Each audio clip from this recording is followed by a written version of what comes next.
in a nutshell, it is spread over a certain amount of days.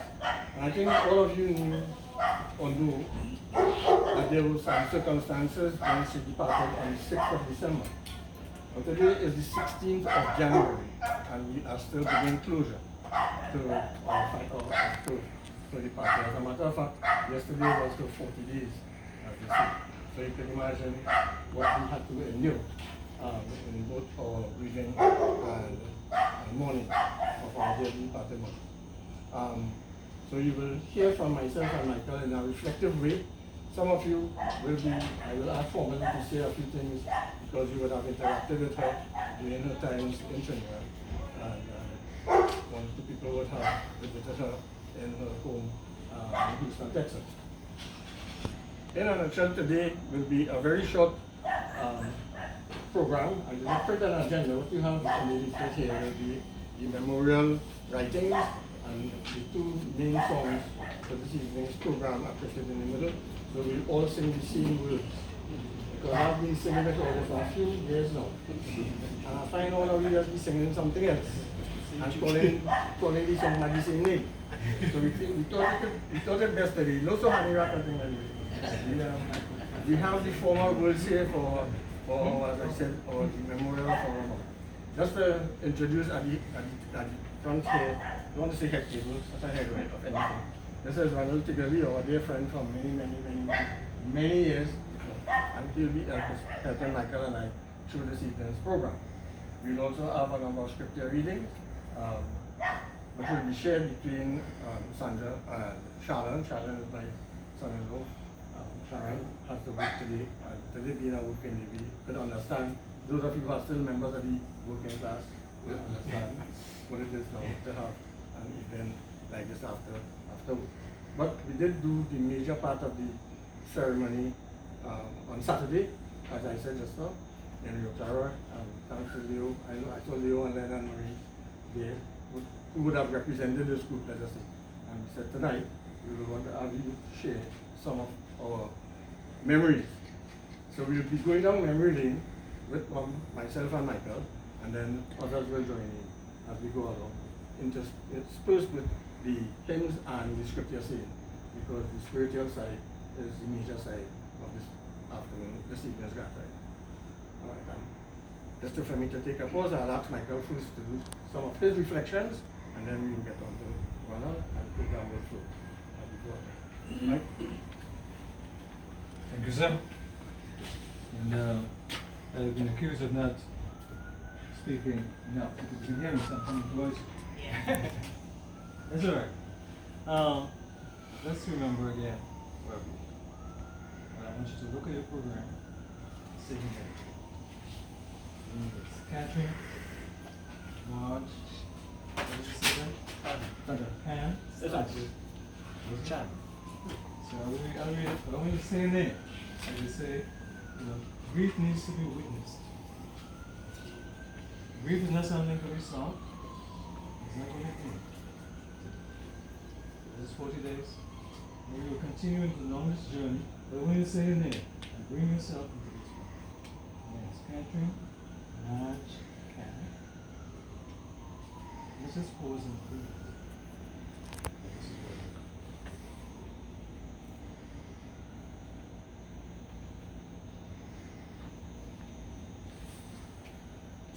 Today in the United States today is Martin Luther King Day. It's a holiday. Right? Yesterday was actual holiday. Today is a holiday. So many reasons I'm here this weekend. I couldn't actually go. I work for the day in Houston, Texas. On social work. But that was a good place to end up for me,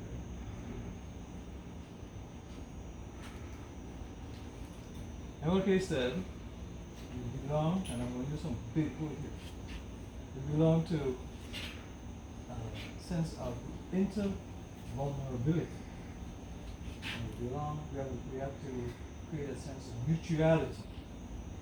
What that means is that we have to help each other. We have that sense of connection. If we think that we are in this world alone, we are condemned by the bubble of individualism. We have to help each other. And thank you for being here to help me astounding that you've been touched by all of you, touched by my mother personally, through my mother's influence. Mutuality means exchange. Exchange of suffering, exchange of the feeling of compassion. And I receive your praise for solace and for condolences, for welcoming purposes. It's not just a river of tears that I've been being sustained by the river of prayers. I know you wish me well. But grief is also solitude. It's a wilderness. And I walk alone with nothing. Your prayers keep on. This will not end. Because my mother is 87 when she died. She spent the last 5 years in losing function. And it was particularly in the last 3 years or so that she came to my house. She was on hospice for the last 2 weeks of her life, beginning around Thanksgiving last year.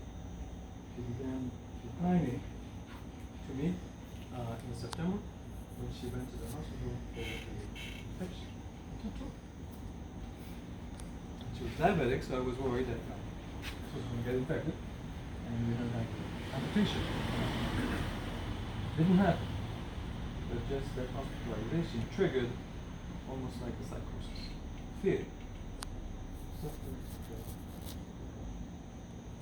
Painful to watch somebody you love.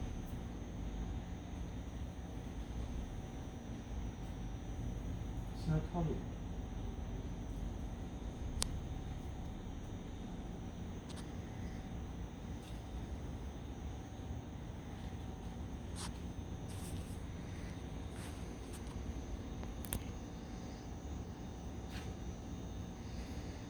Grief is a journey.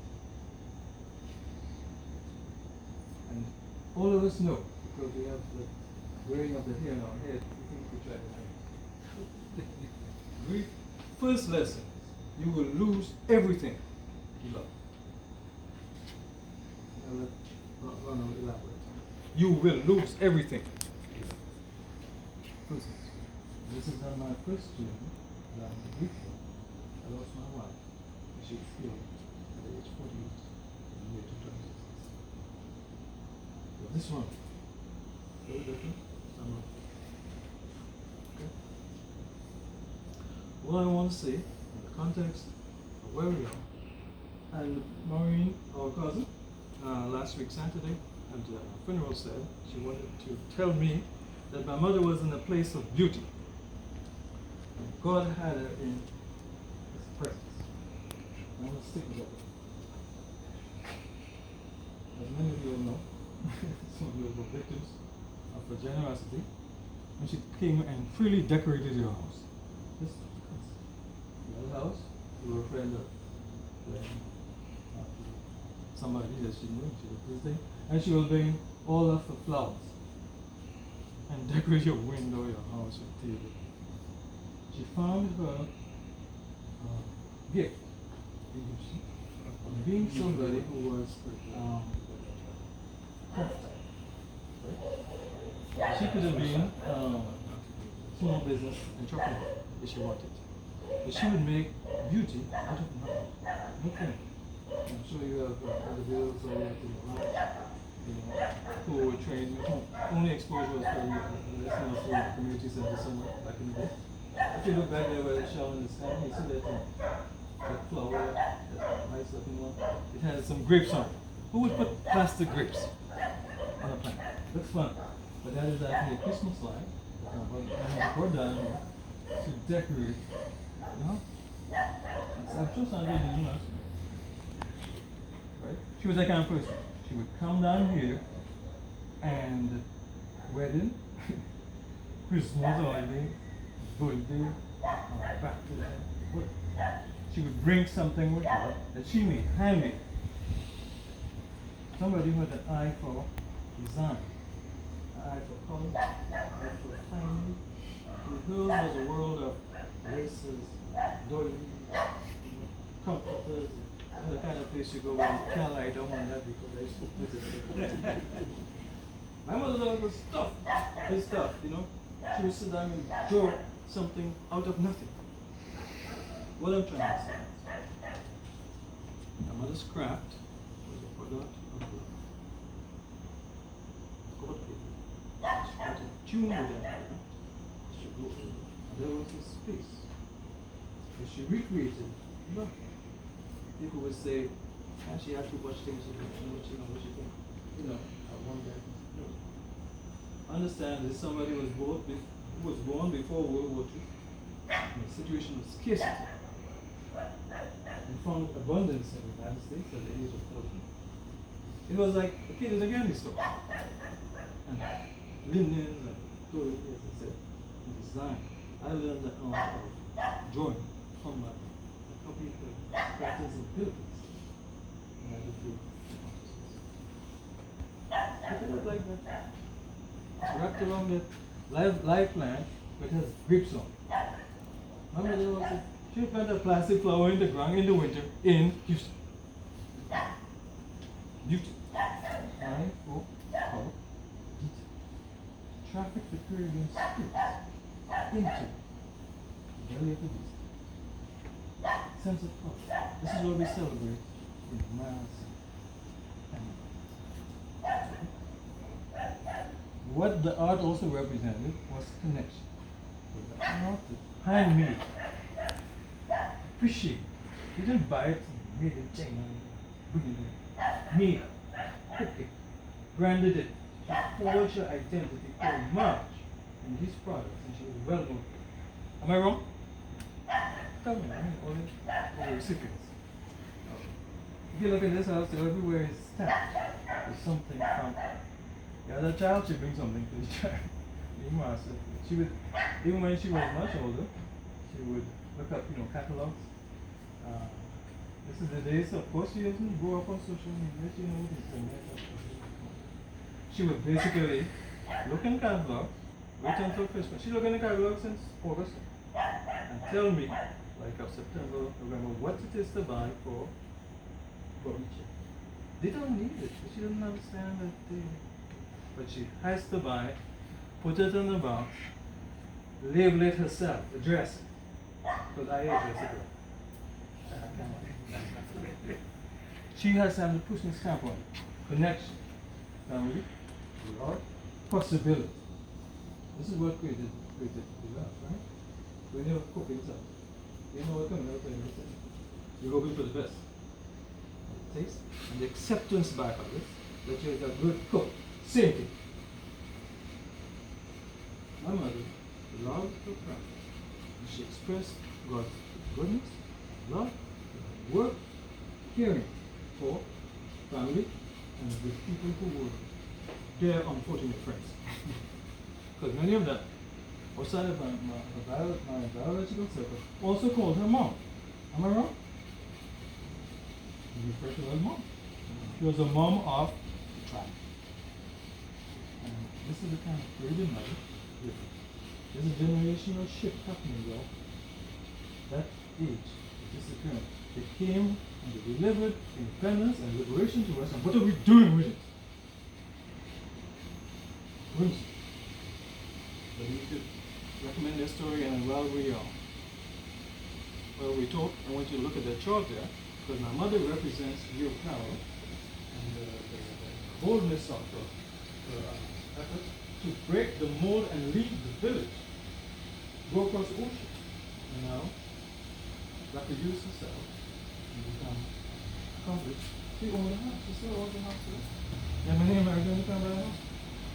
At age of 40, scrimped and saved together with Lochan and produced a house, which we call home. Myself, my brother, lived through that, and it gave us an opportunity, to become different here. So going back, comforted by your telling her story. I am becoming the ancestor that you have. The story has to live through us. And we have to tell it with pride. I'm proud of my mother. I could never repay the debt that I owe her for the person I become. I'm telling you. Let me move on before they hit me in my head. Right?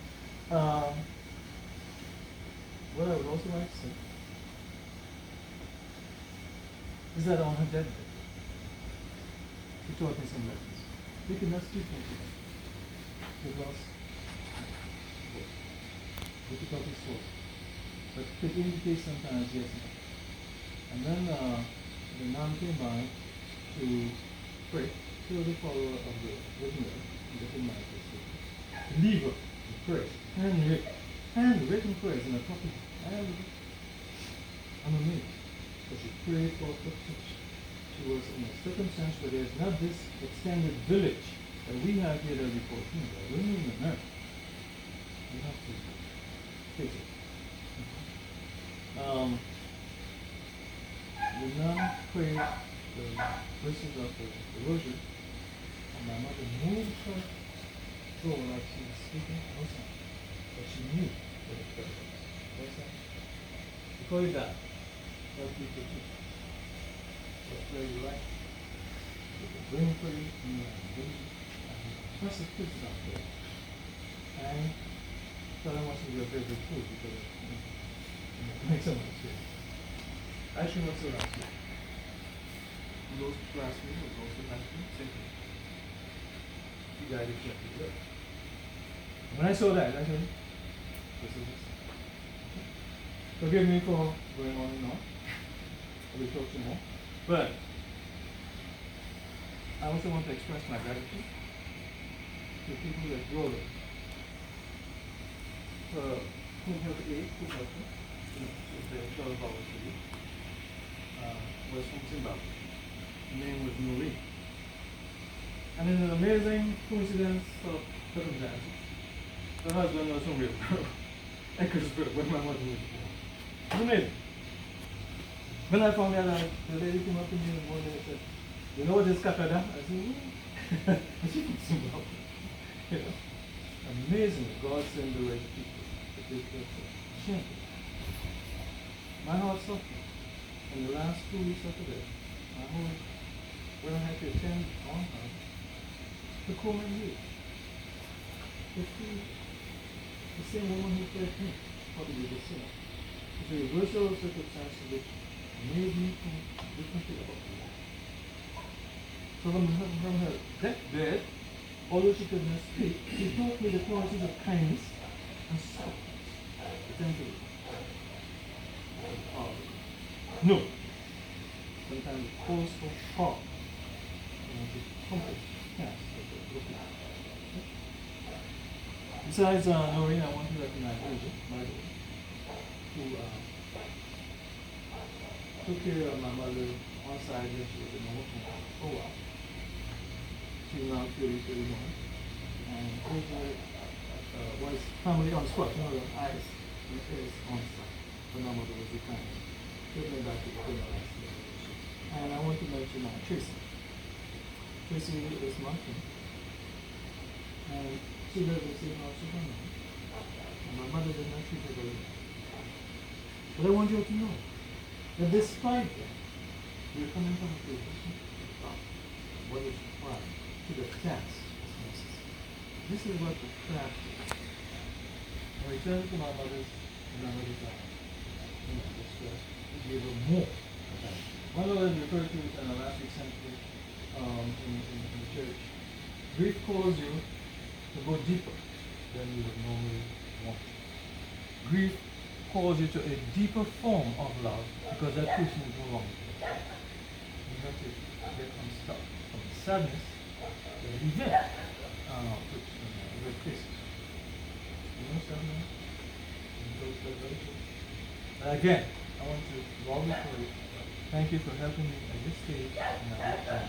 It's important for me to come home. It's been too long since it's been. I do appreciate you coming home. Okay? Thank you.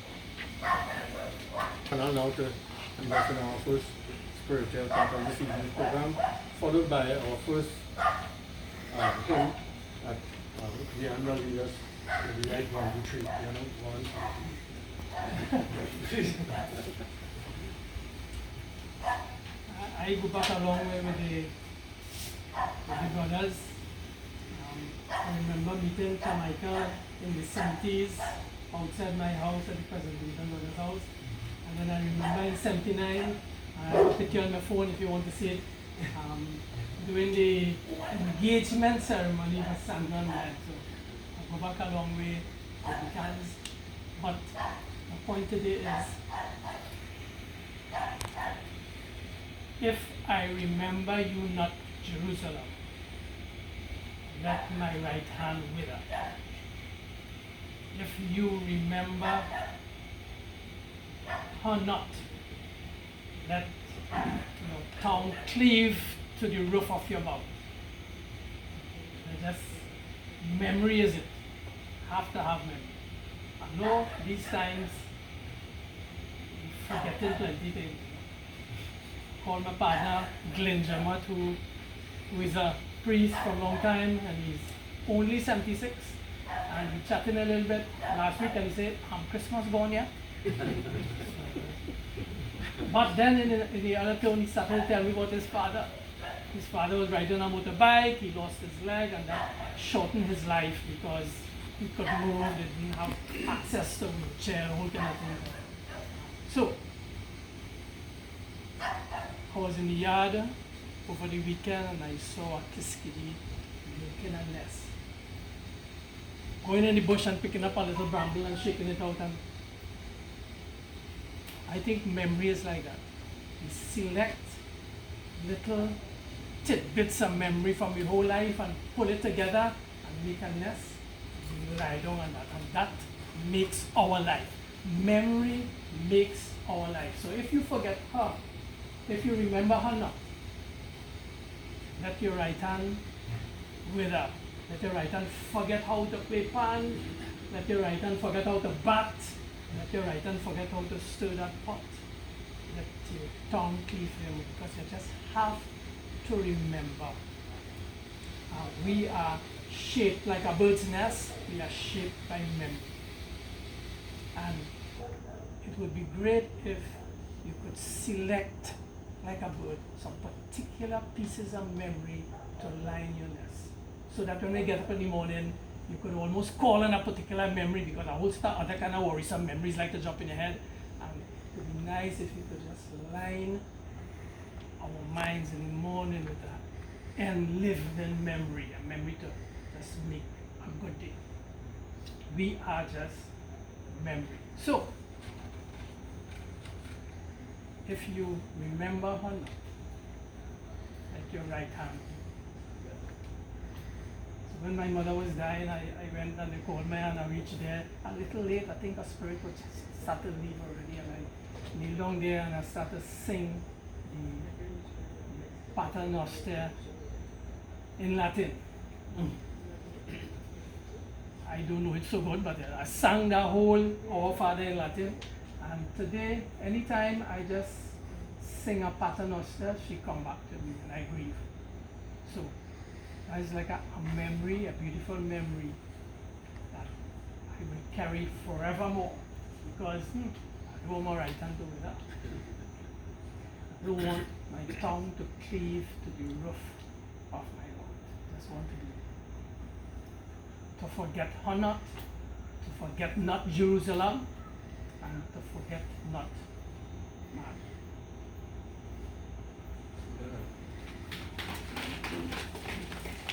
Yes, Jan, we ready for everybody. We are ready for the first and the request.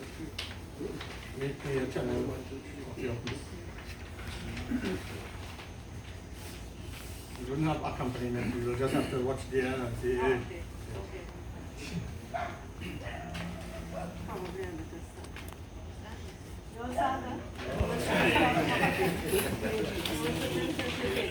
I just asked for something. Right, we sing. 2, 3.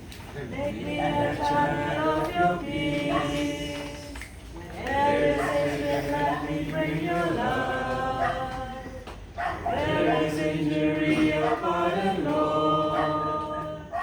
Where there's doubt, true faith in you. Make me a channel of your peace. Where is spirit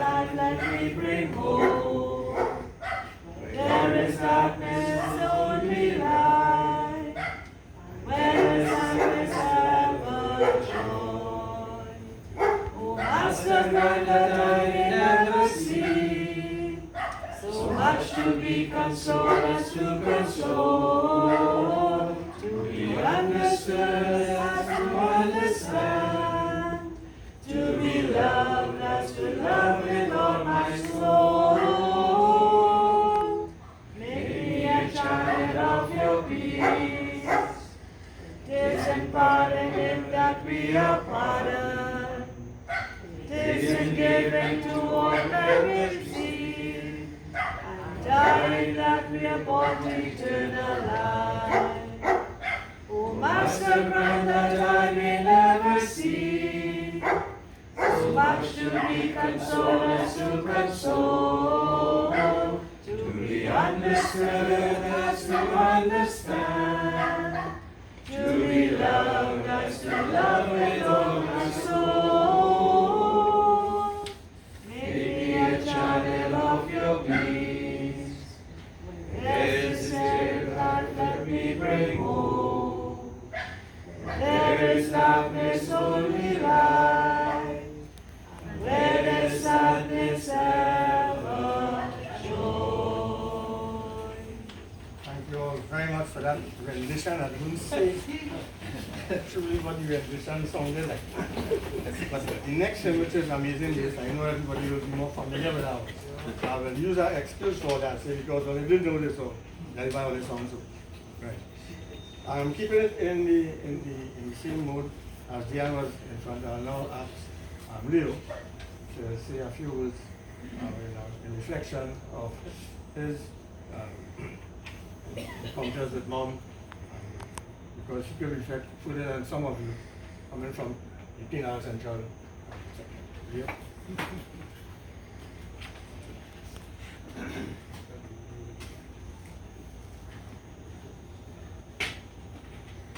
So, members of the immediate and extended Khan family, friends and relatives all, I'm happy to have been asked to bring some greetings, as it were. As Glenn mentioned, on behalf of that group which we referred to as Penal Central, at this memorial service for recently dearly departed Mom. Mom and Penal Central are closely related, and I'll explain. Back in those days, and I refer to about when Glenn and I were in our late teens, I suppose, 1972, 73 thereabouts, most of the young boys in Penal Central, to the speakers, to put together. We used to line together, we used to play football together, we used to travel from San Fernando from school in taxis coming along Penal together and so on. We hang out together. And in those days, to hang out, you had to go by somebody's house. You had to go by your friend's house. You couldn't go on the street and line and so on. So we used to go by each other's house. For those of you Glenn will remember, we used to go by Bullock House because the Bullock fellas used to be lining with us. We used to go by the Berger House because the Berger fellas lining with us. We used to go by our little parlor because we linemen. We used to go by the Jagannath gas station because the gas station boys, Jagannath fellas lining with us in Penal. And of course we go by Glenn and the and we line and hang out. And I remember the humble wooden, what do you call it? Wooden house in Fraser Street in Penal. There's a nice little porch, very small little porch, and if I look at the steps and we used to go and hang out in the porch there. And again, in those days, all your friends' mothers became your mother. And all the children, those of us who were children, the mothers would have adopted us. And that was the case, of course, with Glenn's mother. In those days, we used to refer to everybody as so-and-so mother. Eh? We never knew them by name, you know. We used to say Glenn mother, Maureen mother, Clifford mother, Vanjie mother, this one mother, and so on. So Glenn's mother fitted that role. She adopted us as our own. My recollection of her as a mother, of course, is that she was very, very stern and strict. Not only for Glenn and Michael and Louis and let's call him Zuff, but not Zuff. Jeff. Michael, you were working in Ishmael and Canaan Son in those days in Coffee Street in San Fernando. Yeah. So I remembered Glenn's mother very, very stern and strict with all of us. I have myself, if you'd permit me, some fond memories of Glenn's mom. One, she introduced us to Calypso. She was a jovial person and full of life and excitement. And there was a Calypso tent coming to Pinal in Clark Road in the Pinal RC School. And I think you guys, Glenn, you had some relatives from abroad coming in, and Lochan, and mom took us to this Calypso tent. It was our first experience as young boys with real life Calypso. Calypso Funny was the main attraction in those days. It was $1 to go in, of course, and low truck up your mommy and she paid for all of it, so she paid for all of it, so we went in. And what is interesting about that is that since our introduction to Calypso through Glenn's mom, the Pinal Central grouping, what we had thereafter was an annual Calypso King competition. And that happened as a result of our introduction to Calypso. For me as well, I remember when I started training college in Teachers College in 77 thereabouts. Your mom was a seamstress. She was a seamstress. So you talked about all those dollies and things and so on. She was a seamstress.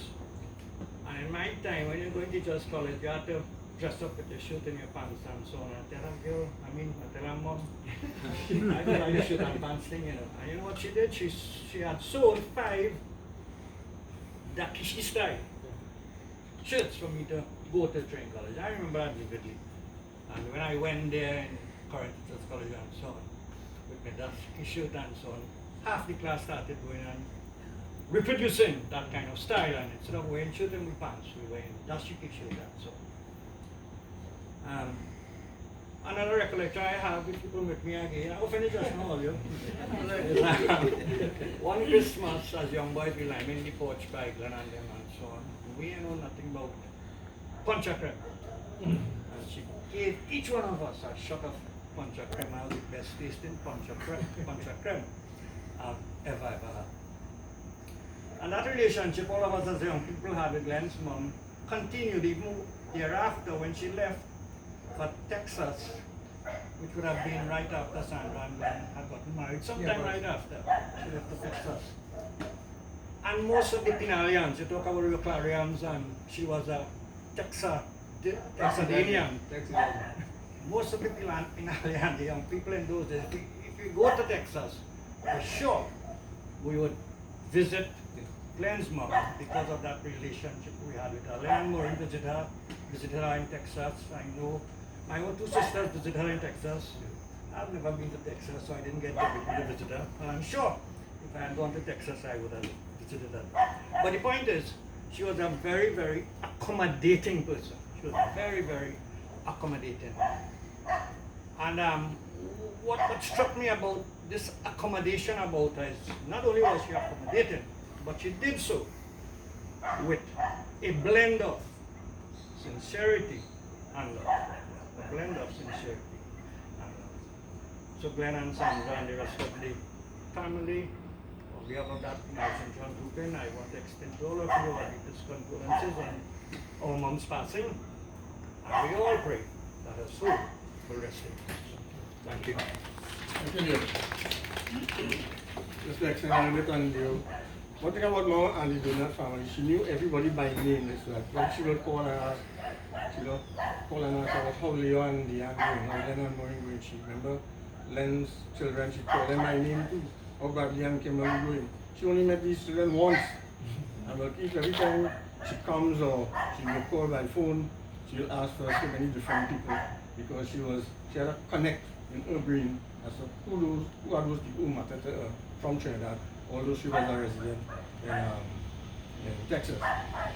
The other part that she picked up on was the Calypso thing. And you all will hear, after we are finished today, after we mix and mingle a little bit, you'll hear some of the Calypsos that she loved. And I'm not so sure, many of you are of the same generation like myself. I will go back Obviously, like everybody else in the 50s and 60s, we all love Sparrow. Kitchener wasn't around at that time. He had gone to, the main calypsonians, my mother used to play records, the long time was record player, to such a media that we have now. Of course, Sparrow, a lot of calypsonian named Blakey, here's on Blakey. And my mom was in Element in 1961, that life in 61. When Mighty Douglas when the calypso come. But I can't remember, you'll hear the songs sometimes tonight. And she was a lover of calypso, and just like you, she had carried us to Ateto. I really didn't like this idea of going to a calypso tent because other than fellas can sing. And the atmosphere is nothing like going to a calypso tent. No. You have to go there and sit down rigidly, military style, and listen to what they're singing. And after them singing stupidness, and as I just said, they can't sing. But I was always interested in the comedians. And the major comedian at the time was Bill Trotman. Remember Bill Trotman? I still feel he was better than Sprangalang and all that. Bill Trotman was off the cuff with anything, and so people heckling them and answering them good comedy, real low. Okay? My mother tell me, Bill Trotman, I'm going to see Bill Trotman. That's how she gets me to go. Other people, tent. And then I started to like to go tent myself, and I find myself after she left, and the Ajahn Patel pick it up himself, and we going calypso spectacular thing as every year. Well, I suppose all of that going on. I ain't even know it's still a calypso tent. Maybe. But I know it's a German, what do you call it? Them kind of thing now. We might start going to that too. Anyway, at this point, let's get back to the spiritual side. Sandra will be doing the first reading tonight. So take me for our scripture. A reading from the book of wisdom. Yes, just bow our heads because you could sit.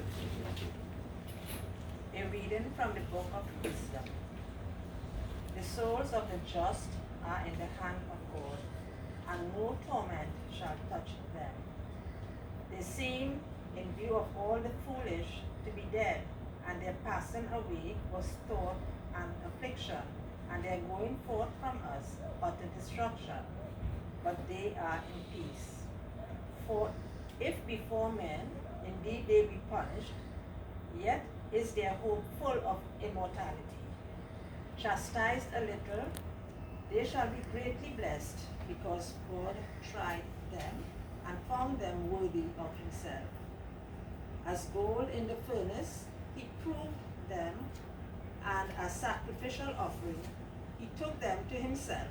In the time of their visitation, they shall shine, and they shall dart about as sparks through stubble. They shall judge nations and rule over peoples, and the Lord shall be their king forever. Those who trust in him shall understand truth, and the faithful shall abide with him in love. Because grace and mercy are with his holy ones, and his care is with his elect. The word of the Lord.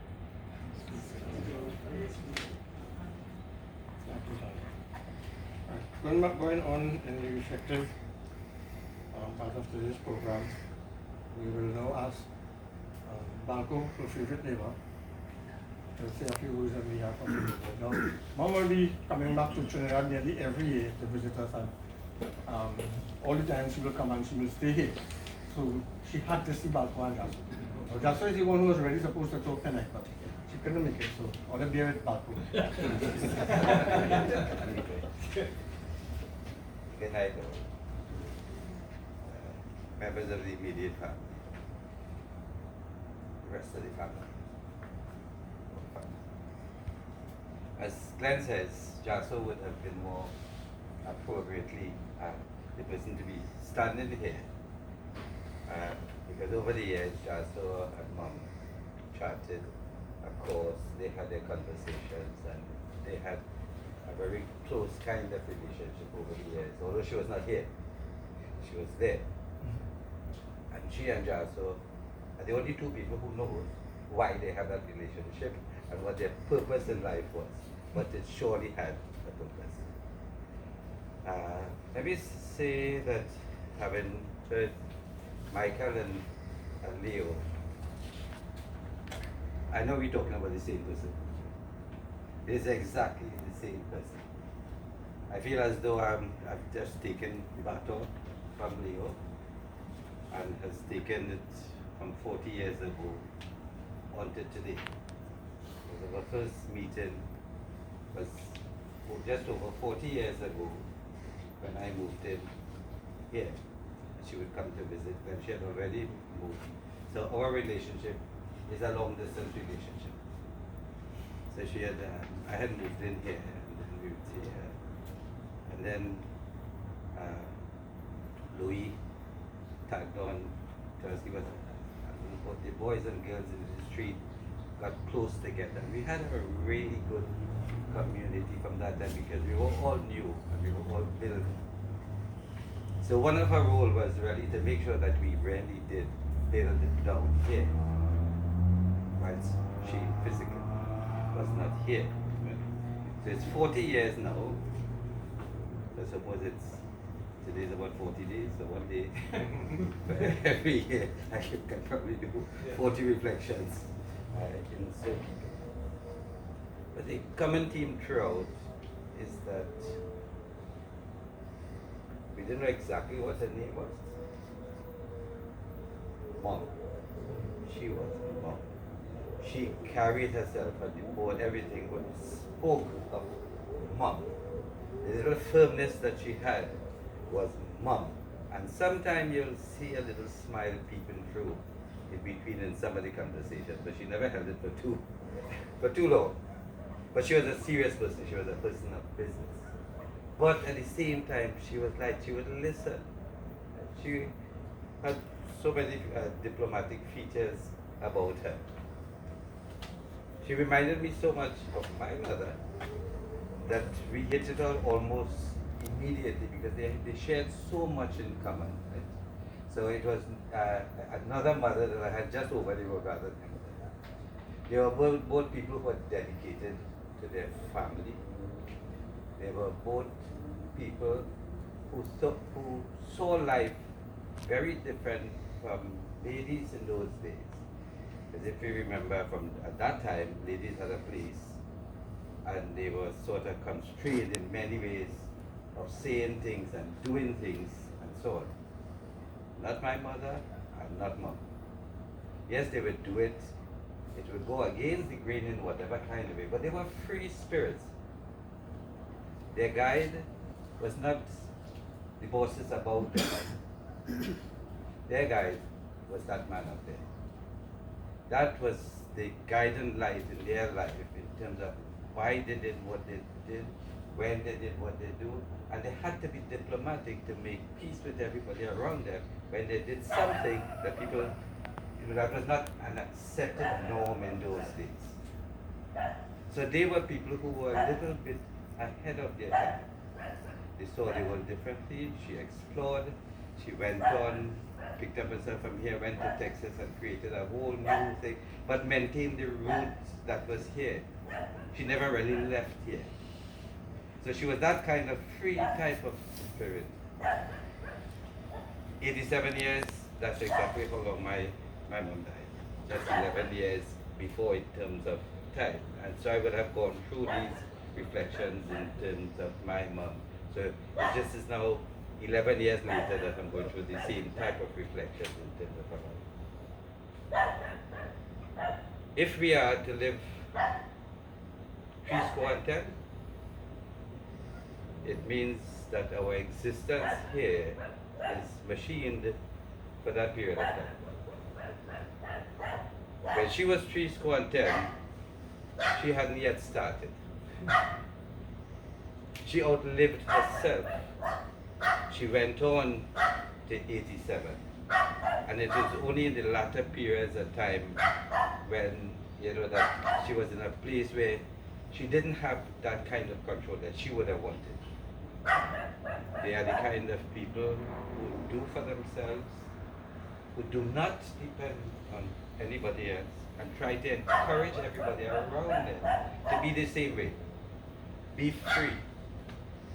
She educated 4 young men back in those days. That was no easy task. My mother educated was 11 of us. There was a similar story in terms of the big brothers and them leaving to go to school from Tabaki, taking bus coming down to Prayers in San Fernando. And we had to then migrate to Marabella so that education would be a little easier. So it's the same thing. They made all the sacrifices and they saw the future. They saw that this was the way that we had to go. So the question now is, can we see the future for our next generation? We did whatever we think we have to do, and we are hoping that they will be as good as we are, as safe as we are, despite everything. So I know that she would be in a good place in terms of where her kids are, what she has had a fulfilling life. She's had her fair share of pain and suffering. She's had her fair share of hard times. She's had her fair share of seeing some successes around it, and the main successes would be the children, and then she would have lived to see her grandchildren. So our life continues with her in our life. I will still ask myself questions at the time. If my mother was here, if I called my mother today, what would she tell me? And you know what? You know the answer. She will give you the answer because you know the answer.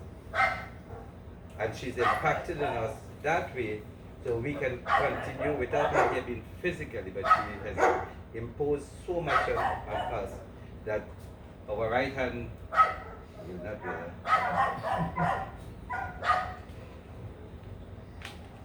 As I said, she was a very spiritual person. And that was her light, that was her guiding light all the way through. And for me, the one thing I take from their life, my mother's life, and mom's life, is that sense of spirituality. I'm not the one who go to church and go to temple and go to wherever to look for whatever. I look for it every day. I look for it in my mother. I look for it in the influences of mom and other people like that around me. So I'm really happy to have the opportunity to say a few words for Jasmine. So Jasmine would have been here, but she's not that busy. She's down and can't move her out too much with diabetes. So she's going through her pain and suffering for a period, and then she'll be all right too. So it's all in God's grace. At the end of it, we'll all be strong faith. So to Glenn Michael and to the others, it is our life. Their life, but it is our life. And we have gathered so much from it, so we now have no choice but to soldier on. She wouldn't want us to relay whatever her thing, but in doing the 40 days memorial, we need to have that every now and then. So we share the experiences that we've had with her. Leo had some really great, from Leo's, it was obvious, if we didn't know it before, after Leo said what Leo said, we had a good, strong set of values that we grew up with. So whether it was you and Pina, me and Marabella and Tabiki, you and everything, it's those sets of values that mom and our parents passed on to us. So the one thing that we need to kind of keep going along the chain is that those sense of value and a sense of spirituality. So good night to you all. I know the good Lord was looking at over her, and may her soul rest in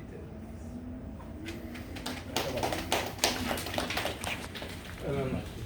We just go on to our second reading, and while the second reading is taking place, it will be done by Sharon. You know Sharon, our son-in-law, Sharon's husband. Some people call him Mr. Sharon. While he's reading, please clear your throat because we'll be singing the second hymn present. Sharon. Go on.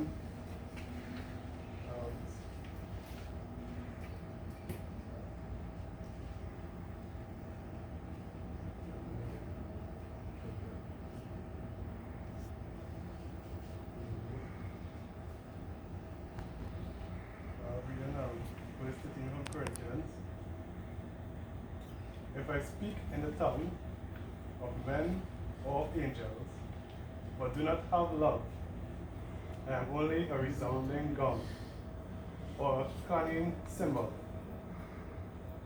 If I have the gift of prophecy and can fathom all mysteries and all knowledge, and if I have a faith that can move mountains, but do not have love, I am nothing.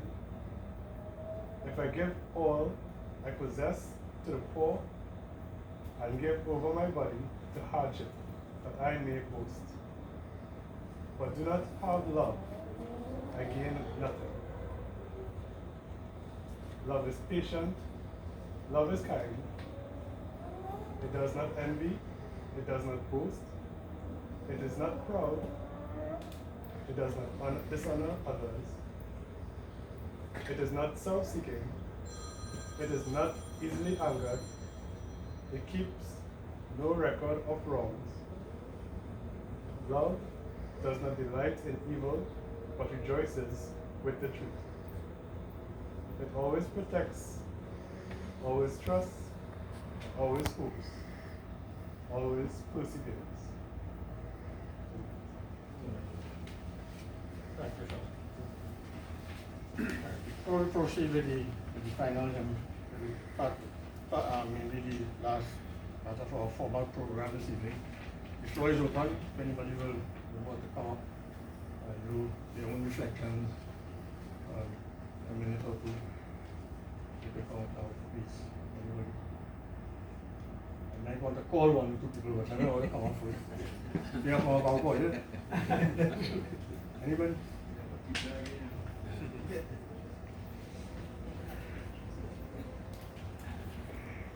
I didn't know this was.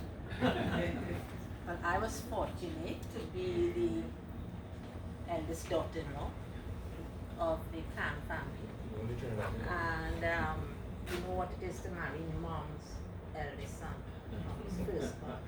Mom's eyeball, sorry Biker, but we know that. Right? Yes, so it was a position that required careful observation, staying in my corner, watching them operate, you know, before you really become the daughter-in-law.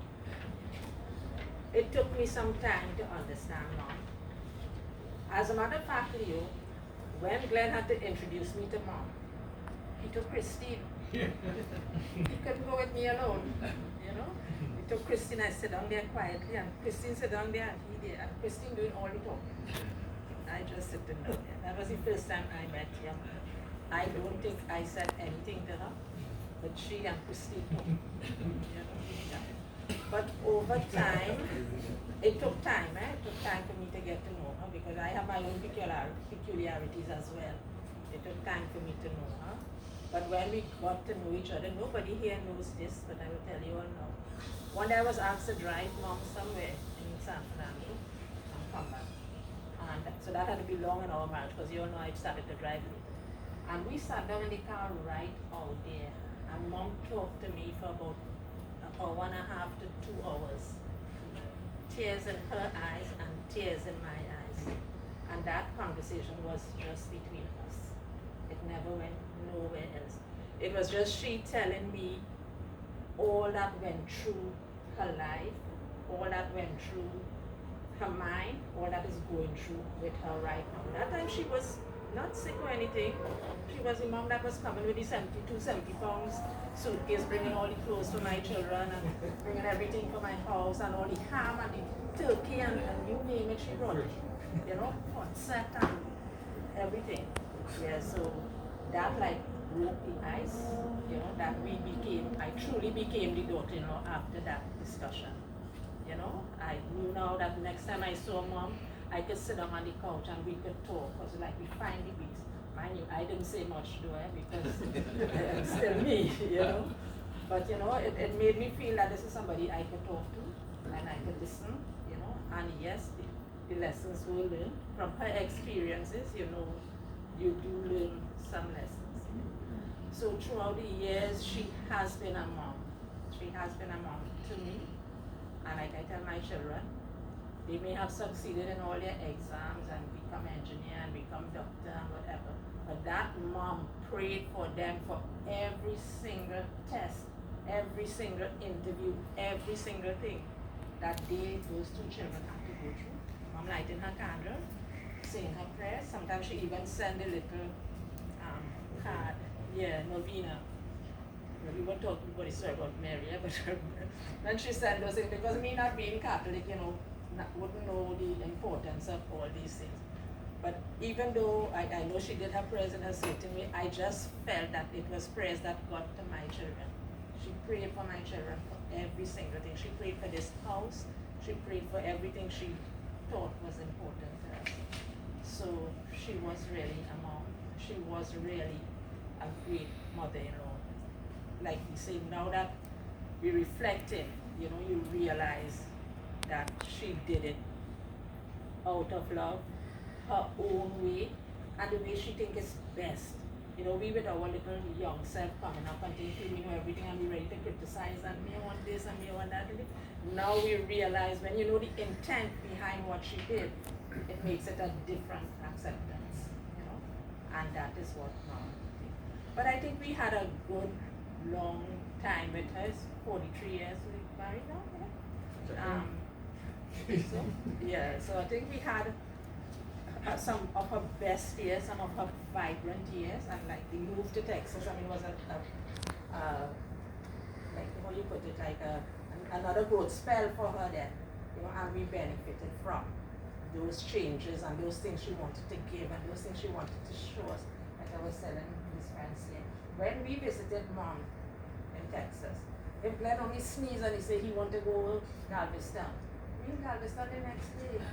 We didn't open our purse yet, but we go on. If we want to go anywhere, we go to, remember the curry goat and Lochan and get the whole goat and kill it and have the curry goat. They did every single thing. My children want swimming pool, they get swimming pool, so they were really good to us. She was very, very good to us.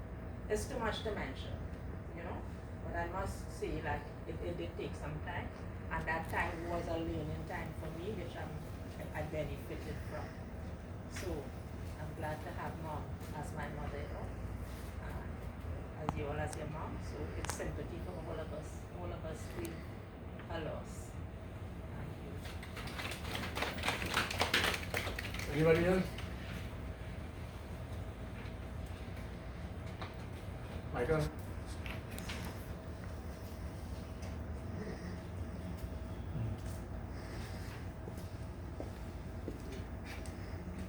Good night, everyone. I didn't know mom personally, but I knew Glenn. Because as Leo said, my mother was Banji mother. And she passed away last year, February, at age 93. Lived in Pinal, Bacha village, opposite the cemetery, called where we live, the dead center Pinal. But I'll tell you this. I would have been a beneficiary of mom's influence because my friend Glenn was my influencer when I went to work at Ivy High School. And 99.9% of my training as an administrator came from him and a few other people. So I want to say that her influence, when you throw a pebble into the pond of life, it ripples out. Those ripples would have affected, from her life, would have affected how I moved on. Besides Glenn, I remember Leo, would carry me down to Petrotrin. And that's where I think we called Glenn Logo. Isn't it? And I never knew what he looked like because he was Rasta here. Yeah. So it's only when I went to teach at Ivy I realized that what he really looked like. And we were the next generation of younger boys in the Bacha Penal area looking up at Glenn. But I don't know you, but through Glenn, I would have heard the name. And then I met everybody else. And Sandra had a big impact on my starting at Ivy High School. I think when we were pregnant with Sharon, I went to fill that fertility. and that got me into teaching. And I, so that, Glenn and Sandra and it passes on. I think Balco said it, it passes on. So I wanted to stand here and say that when we look even at our legacy, you look at what went before, we are like in a marathon and we passing the torch. And so it's important for us to, and I think Ronald Tigali said it nicely, your memories, but you have to pass those memories on, which is important. And I said that recently by Shirley. You have to pass the best on to the next generation. So I want to say that on behalf of my wife Tisha, myself, my family, and Banji living in Pinal now, closer, right? That I'm sure Banji and my elder sister Emmeline or Mickey, as you call her, would have probably met your mom somewhere. All Pinal people would have met somewhere. And my mom would have known your mom because my mom was an apprentice to a woman called Mrs. Violet Booksing, who was the registrar of births and death. So they would have registered everybody then. I don't know if you all were born in that area, in the Pinal area. Yes? And I remember when Mrs. Booksing passed, I don't know how many of you know Mrs. Booksing. My mom took over and I used to help her too sometimes. So I want to say that, when you look at the legacy of people, you never really know the impact because it reaches global. And so from what I've heard and what I know of Glenn and Sandra, I can say for sure that mom's impact would have been a global one. And probably might reach into outer space, one of the future generation of the family. So I want to say on behalf of all of us that, accept our condolences. You all have been fantastic friends to me and my family. And, may her soul rest in peace. Thank you. We have time for one more. Anybody? I mean, some of the reflections that people are talking about, like this, so the reason why we have this centerpiece here at the table, these three candles, Mom, as you will see, that was a candle person as you did before. Every exam, whether it is end-of-term, mid-term, we used to write O-level and E-level, Mom lighting these candles in an old wooden house, and breeze blowing through it was there, like on the shelving, window had to be open there. And I used to quarrel, we lighted this, they could burn down the house now, do the math. I can Louis and I and just live in this house, and what are we writing the exam at some time? And then when we finished now, and we passed on, I thought I'd finished. When I went to Texas and I tell her, like, Nigel writing an exam, she lighted a candle there too. And every time you mention something of that sort, Mom will have a candle put away somewhere, say a novena, or two, put a chapelet nearby, light a candle. It's a symbol we have it. Another item I'd like to draw your attention. On the window there, we have what we call our family tree. We did a little check a little while back about Mom's legacy. We started where we could have found some sort of history in our family, our roots. And you will see at the top there, I've left it there, you can browse it afterwards. Our great-grandmother is Petronella Perez. And years before the accident, we came through the back. So that is our roots. My grandmother's name was Camelia Perez, Negacia. This is my mother's side of the family. And you will see the tree printed there. You will see my mom and her kids, together with her sisters and brothers. And counting wise, on mom's side of the family, we have 30 first cousins. Well, had. Some of them have passed. And on my father's side, we have 22. Some of them have passed. In total, sometimes we had 52 first cousins. Now, don't blame me, this is me all watching here. Long time, that was a normal thing. The Bible just said, their family had 11 kids. We're not the only tell them how much you have. You must have more than that too. And all to the two of them often, they put the math here. Some serious large families. Our three, They started Petronella Perez from 1882. As a matter of fact, she was at my wedding. She lived just beyond 100. And she was very lively. I have never seen Mama sick in my life. And I know her from the day I was born to the day she passed at her. Counting wise, we feel she reached 105. Because the paperwork in those days was a little bit skipped, but we know she was born probably around that time. She came from New England, which was a thing at the past. There was a thriving to and fro between Trinidad and Venezuela before this illegal immigrant thing came. If you go to Caracas, for example, right now, there are a lot of Trinidadians living there for a long time.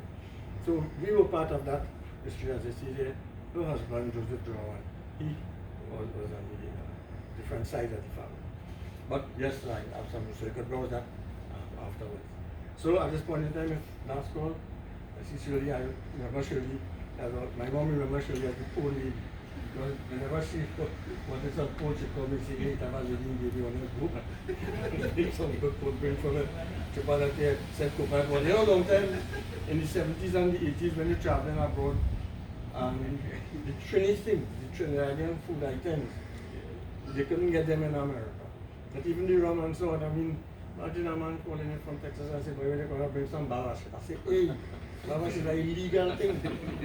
They want that too, but they don't get too many Trinidad rums and so on. So when you're going to America a long time now, we can import from my children, we can coconut water from down my tripa, you have to go on the road and buy some doubles and baranting and freeze it. That is where you're carrying. Eventually, times would have changed. You know, just one month ago, to bring in a ham of turkey, and up in, do you know that the signal animal in Texas is a tattoo called armadillo. We bring in that too. All this illegal. Trinidadians are already doing trade that people don't understand. That is the life we had for. From the time she left, which will be around 7980, there was just after Sandra and I got married, and there was a to-in and fro-in every year. Either we go in, she come in. So do the maths and see what happens. Unfortunately, over the last 5 years or so, she took into illness that had her virtually bedridden until she. And this is why we are here today, to commemorate and celebrate her life. Because as you heard, she was a very cultured lady, and we use the word lady in the real sense of it. So thank you all for coming and sharing these moments with us. On behalf of my family and I, and I was okay with us trying to make it because, as I pointed out before, members of the bouquet class have a different Monday. There are people like this. Are we ready now for a good rendition of Amazing Grace? This is Mom's. This is her favorite hymn, if you want to call it, but it's one of her songs. Long time people used to sing songs in the house. But we didn't know what hymns is a song. So let me sing with Lusty. Yes. We can keep going back finding the chief, the play there just now. Okay, what else? You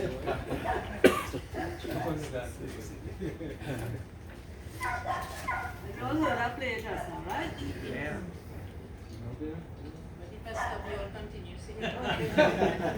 I wish I just seen a performance with some mature whenever you have time. You could always do it.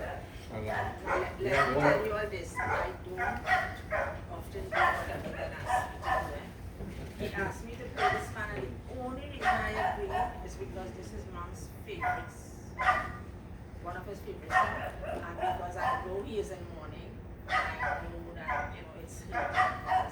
They have been so close, That is the reason I agreed to play this fan. I am really not so confident. So let's try it. Let's all start. please.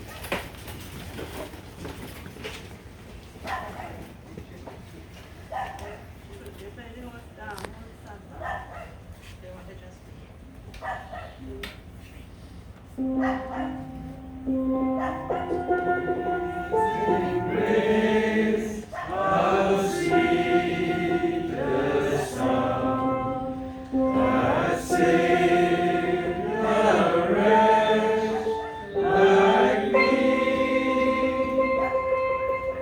I want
Please sit down. We're going to take one for house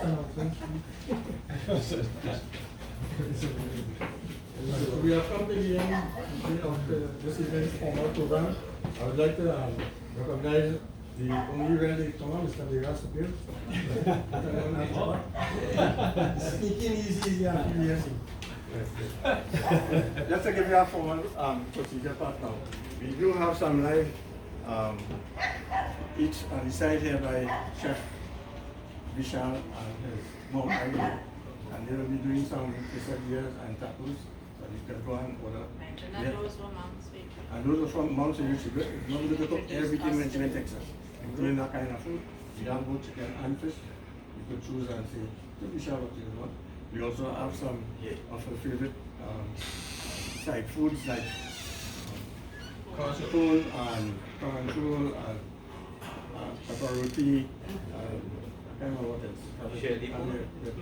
Yeah, my mom was a baker apart from. I mean, she prefers chili pork, but still.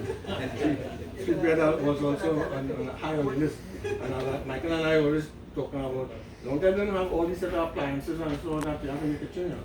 You see a grater? A grater was a serious item that they had, and who grated? Mom never grated her. She had 4 sons. And I tell you, we grate everything. Cook on it. That was the rules. That's Sava and Pong. You only know this. You only do the same thing like this.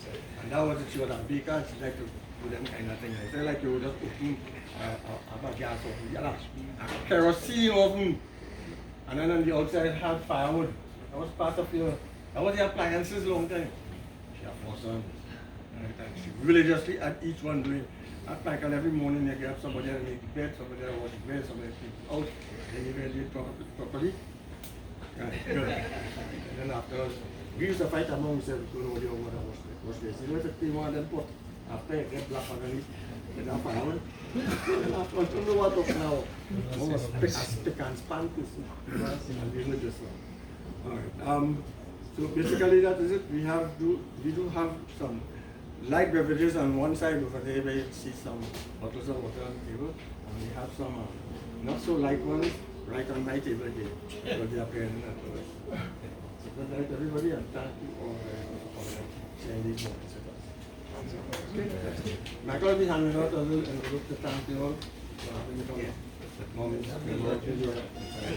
So let us proceed either to beverage 1 station or beverage 2 station or we have a limited time by the resident chef.